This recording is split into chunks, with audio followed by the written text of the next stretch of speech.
ഈശോയ്ക്ക് സ്തുതിയായിരിക്കട്ടെ. പ്രിയ സഹോദരങ്ങളെ, ന്യായാധിപന്മാരുടെ പുസ്തകം 17-ാം അധ്യായം, മിക്കായുടെ പൂജാഗ്രഹം. ഈ അധ്യായത്തെക്കുറിച്ച് നമുക്ക് ചെറുതായിട്ട് ഈ അധ്യായത്തിൻ്റെ സംഭവങ്ങളൊന്ന് നോക്കിയതിന് ശേഷം ചോദ്യോത്തരങ്ങൾ നോക്കാം. എഫ്രൈം മലനാട്ടിൽ മിക്ക എന്ന ഒരു ആളുണ്ടായിരുന്നു. അയാളുടെ അമ്മയുടെ 1100 വെള്ളി നാണയം നഷ്ടപ്പെട്ടു.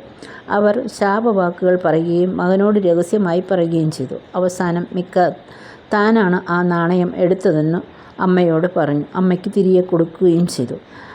അതിൽ നിന്ന് 200 വെള്ളി നാണയം എടുത്ത് അമ്മ തട്ടാനെ ഏൽപ്പിച്ചു. ഒരു കൊത്തു വിഗ്രഹവും വാർപ്പ് വിഗ്രഹവും നിർമ്മിച്ചു. മിക്ക അത് പൂജാഗ്രഹത്തിൽ പ്രതിഷ്ഠിച്ചു. അന്ന് ഇസ്രായേലിൽ രാജവാഴ്ചയില്ലായിരുന്നു. ഓരോരുത്തരും അവരവർക്ക് തോന്നിയതുപോലെ ജീവിച്ചിരുന്നു. യൂദായിലെ ബേത്ലഹേമിൽ നിന്നും യൂദാ വംശജനായ ഒരു ലേവ്യൻ ജീവിക്കാൻ പുതിയ സ്ഥലം അന്വേഷിച്ച് മിക്കയുടെ ഭവനത്തിലെത്തി. മിക്ക അവന് പുരോഹിതനായി നിയമിച്ചു. വസ്ത്രവും ഭക്ഷണവും വർഷം തോറും 10 വെള്ളി നാണയവും കൊടുത്തു.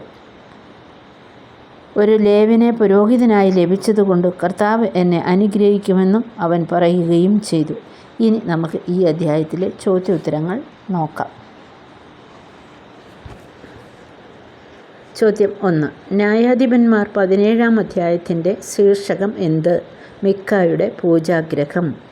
2. മിക്ക ഏത് ദേശക്കാരനാണ്? എഫ്രൈം മലനാട്. വാക്യം 17:1. 3. മിക്കായുടെ അമ്മയുടെ എത്ര വെള്ളി നാണയമാണ് നഷ്ടപ്പെട്ടത്? 1100 വെള്ളി നാണയം. വാക്യം 17:2. 4. മിക്കയുടെ അമ്മയുടെ വെള്ളി നാണയം മോഷ്ടിച്ചതാര്? മിക്ക. വാക്യം 17:2. 5. മിക്കയുടെ അമ്മ നേർന്ന വിഗ്രഹം ഏതാണ്? കൊത്തു വിഗ്രഹവും വാർപ്പ് വിഗ്രഹവും. 17:3. 6. കർത്താവിനു വേണ്ടി മാറ്റിവെച്ച 200 നാണയം മിക്കയുടെ അമ്മ ആരെയാണ് ഏൽപ്പിച്ചത്? തട്ടാനെ. വാക്യം 17:4. 7. ഏഫേദും പൂജാഗ്രഹവും ഉണ്ടാക്കിയത് ആര്? മിക്ക.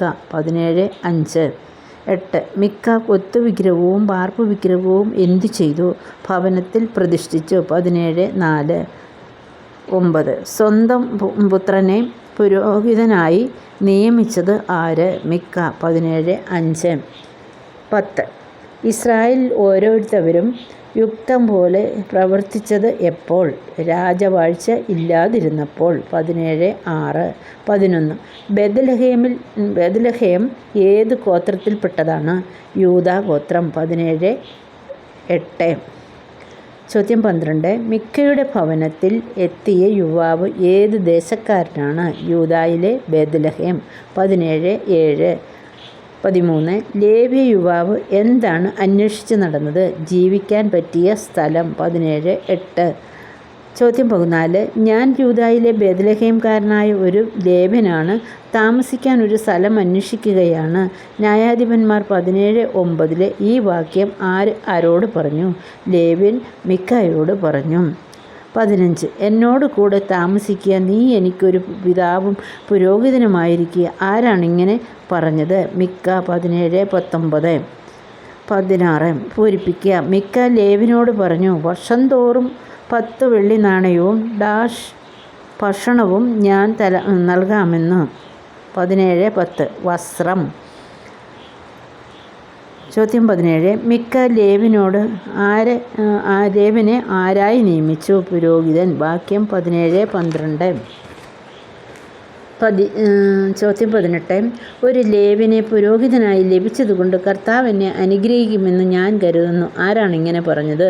മിക്ക. വാക്യം 17:13. ഒരു ലേവായനെ പുരോഹിതനായി ലഭിച്ചതുകൊണ്ട് കർത്താവ് തന്നെ അനുഗ്രഹിക്കുമെന്ന് പറയാൻ കാരണം ലേവി ഗോത്രമാണ് പുരോഹിതന്മാരിൽ അധികവും. 20. പൂരിപ്പിക്കുക. മിക്ക പറഞ്ഞു, എന്നോടുകൂടി നീ എനിക്ക് ഒരു പിതാവും പുരോഹിതനുമായിരിക്കുക. ഓപ്ഷൻ താമസിക്കുക, വസിക്കുക, ജീവിക്കുക. ഉത്തരം താമസിക്കുക. ചോദ്യം 21. അവനോടുകൂടെ ലേവ്യൻ സന്തോഷമായി. ഓപ്ഷൻ താമസിക്കാൻ, വസിക്കാൻ, ജീവിക്കാൻ. ഉത്തരം താമസിക്കാൻ. ചോദ്യം 22. മിക്ക പറഞ്ഞു, ഞാൻ നിനക്ക് വർഷം തോറും വെള്ളി നാണയവും വസ്ത്രവും ഭക്ഷണവും നൽകാം. ഓപ്ഷൻ 20, 10, 100. ഉത്തരം 10.